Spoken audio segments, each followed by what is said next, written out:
la obligación de ser testigos del amor de Dios no se reduce solamente a los miembros o a los clérigos o a las monjitas, sino es algo que le corresponde a toda la comunidad cristiana, a todo bautizado, a todo fiel. Y como tal debemos ser portadores de ese amor de Dios que Dios nos pide, de esa buena noticia. Debemos ser siempre portadores de buenas noticias, portadores del Evangelio, con nuestras actitudes, con nuestros comportamientos, con nuestras palabras. Y ahí Dios nos da un poder especial cuando nos envía a ser sus testigos. Y este poder que nos da es eso, la facilidad de ser, la facilidad de poder ser así como somos, transparentes, sencillos, humildes, o sea, como somos. No necesitamos de facultades extraordinarias, no necesitamos de grandes ciencias, de grandes estudios, de especialidades, como para poder anunciar el reino de Dios. En medio de nuestra humanidad, de nuestra sencillez, podemos hacerlo, podemos hacerlo. Eso es. Podemos hacer que la otra persona tome conciencia y se levante, se anime, se reavive en su fe, se reavive en su esperanza. Y como el profeta Amós era cultivador y vendedor de frutos secos, de higos, de dátiles, de frutos de allá propios de su tierra, y cuando no andaba cuidando chivas andaba vendiendo sus frutos. Sin embargo, Dios lo llamó. No necesitaba no necesitó de grandes dotes, de grandes ciencias, sino que así lo mandó a profetizar. Y así pasa con nosotros. Así pasa con nosotros. Y nos manda en un mundo, a lo mejor que sí vivimos, en un mundo lleno de superficialidades, llenos de muchos requisitos para cualquier cosa.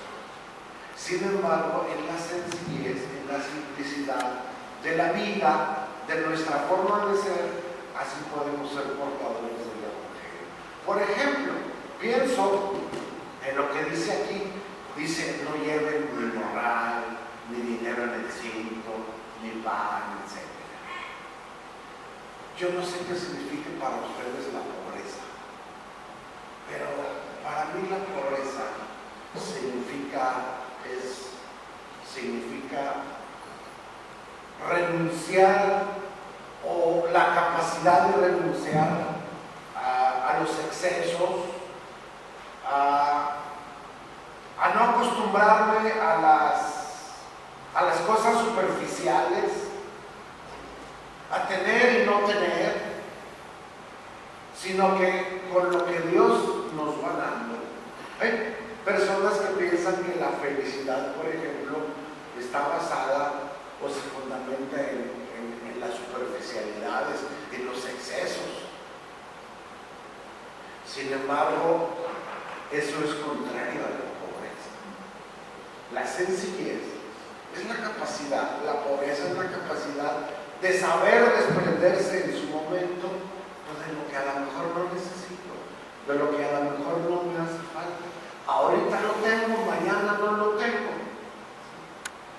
Eso es para mí no llevar nada y no tener nada.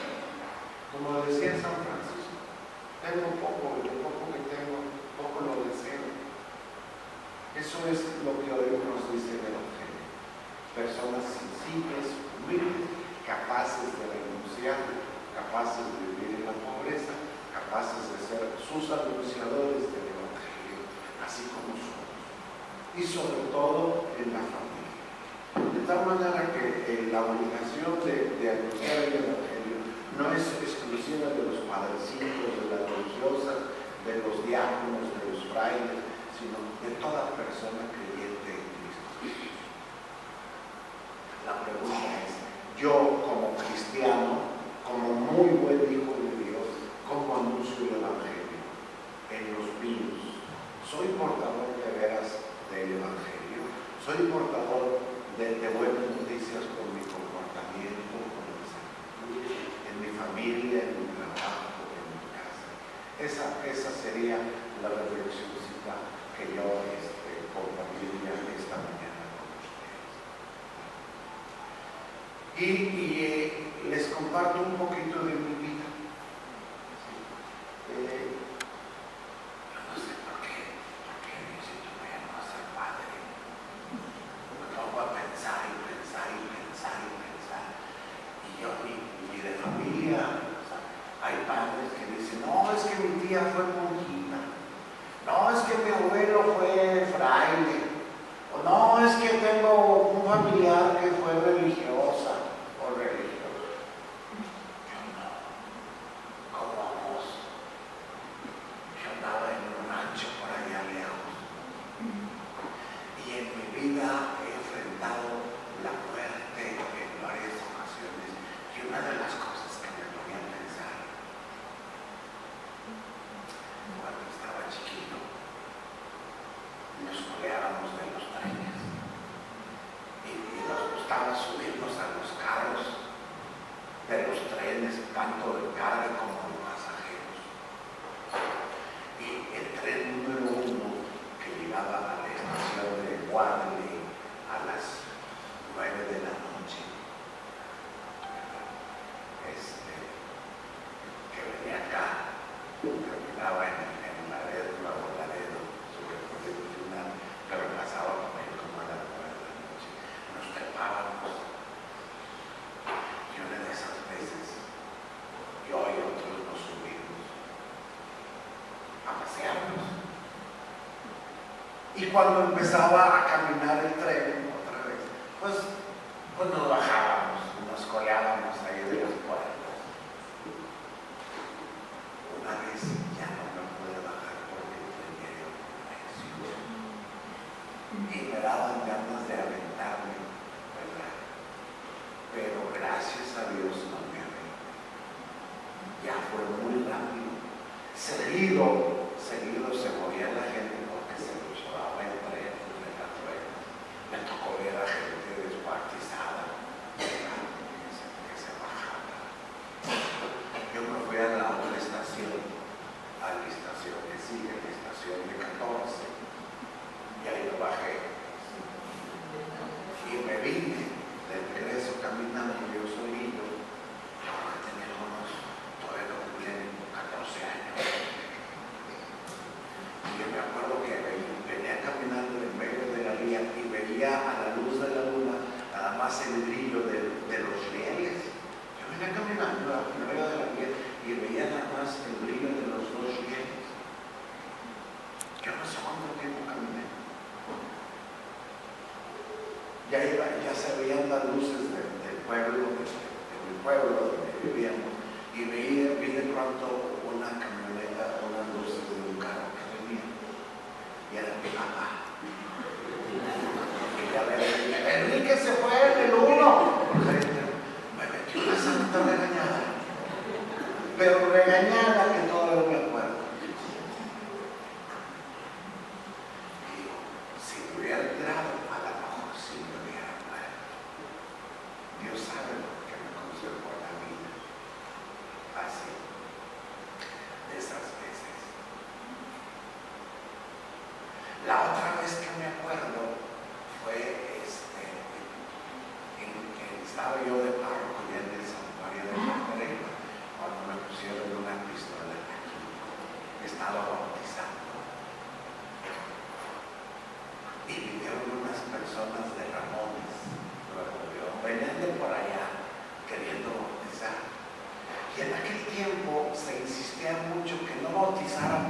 sin las pláticas prebautismales. Entonces, pues en ninguna parroquia se bautizaban sin ese requisito. Y la gente no lo entendía. Como que estas personas venían buscando el bautismo de por allá. Y entonces yo estaba bautizando y veo que entran unas personas con su niño ya preparado, el ropón y todo. Y son las últimas que se acercan y les digo, a ustedes no las voy a bautizar, porque no las conozco, ni se registraron en la oficina, ni tienen las placas. Digo, padre, venimos desde no sé dónde, háganos favor de bautizarnos. Y no. Y estaba una persona, la señora le dice, ándale, padre, por favor, háganos la caridad, que venimos, el muchacho ya está muy grande y queremos echarle la cola y que no sé qué. Y yo no les bautizo. Y una de las cosas que me dio mucho es que uno de los señores me dijo, busca por el precio, ¿cuánto quiere? Se diga, $, como que me habían dicho antes. Me dio mucho coraje y yo, ahora menos los bautizo. Y entonces otro de los compadres, vamos compadre, te dije que todos los coras son iguales y que nada más para andarles haciendo caso, que así se quede el hueco y que no sé qué tal. Y había la gente así, eran unos 8 de bautizos que ya me bautizaban y que se van a gustar. ¿O le bautizan? Pues sí. Y le digo, róñale. Y el compadre que decía, vámonos, te digo, le baja la mano con la pistola. Y entonces se fueron echando ajos y cebollas y pestes contra los curas. Yo no sé cómo terminé de bautizar. Lo que más me sorprende es que nadie de los que estaban viendo se paró para decir, oiga, por favor. Se quedaron también asustados, yo que también estaba así como sin saber qué hacer. Terminé de bautizar y me fui a mi cuarto. Y que ahí en mi cuarto me agarra la temblorina. Como que reaccioné después. La otra vez que pienso que estaba al borde de la muerte fue cuando me quitaron la camioneta en el 2011, se los he comentado, que también los malignos me pusieron aquí una metralla así con una bota aquí en la cabeza, enfrente de las farmacias que estaban ahí en la Podaca, los libros. Esas veces están muy presentes que he tenido aquí, a punto de que le aprieten el gatillo. Esas 2 veces y la del tren. Y digo yo, mira, y ahora con 60 años. Yo no sé por qué, pero muchos de mis amigos, muchos de los sacerdotes conocidos, menores que yo, ya se han adelantado al cielo.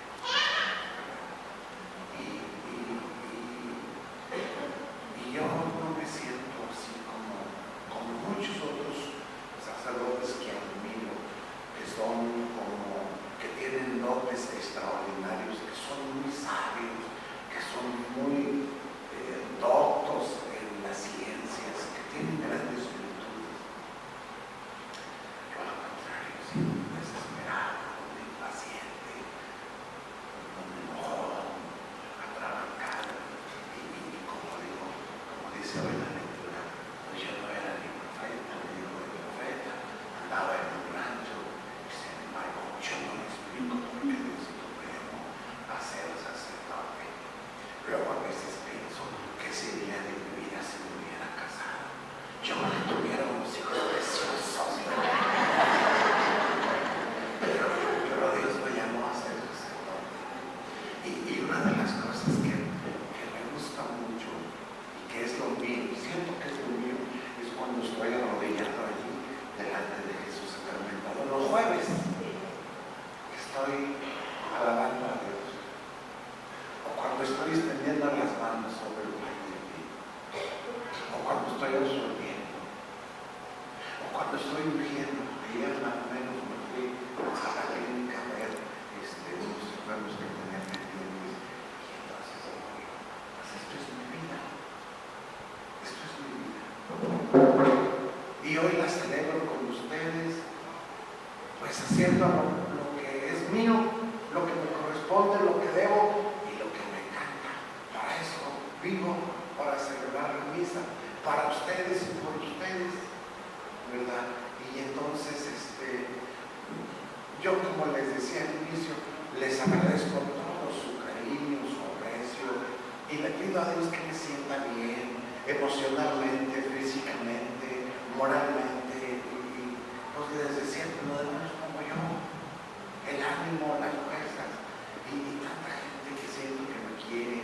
También hay mucha gente que siento que no me quiere, ¿verdad? Porque somos monedita de oro, pero he andado en parroquias, en las barriadas, sin luz y sin agua, de misionero, y también he estado en parroquias bonitas, así como esta. Digo yo, de aquí en adelante, lo que Diosito diga, y es bendición. Estoy muy agradecido con Dios, con la vida, con ustedes, y como dice la segunda lectura, Dios nos eligió, Dios me eligió desde antes de la creación para ser su hijo, para ser su sacerdote, para ser su anunciador, y me fui a predicar, y es lo que hago, predicar, hablarles de Dios, ser transmisor de la paz, de su gracia. Y he tenido que comer, y he comido rico, he comido sabroso, y la verdad que no deseo nada, que me falte nada. Hay padrecitos a veces frustrados, amargados, como decepcionados. Yo no, bendito sea Dios. Yo creo que una de las mayores satisfacciones son ustedes. Uno de los mayores agradecimientos es verme rodeado de gente así como ustedes, ¿verdad? Que me escucha, que me pone atención cuando hablo, que me comprende y que me tiene paciencia. Esta misa la ofrezco por ustedes, que Dios los bendiga a ustedes, y gracias también por su cariño y su amistad, y que Dios nos siga llenando también de su amor. Así sea. Nos podemos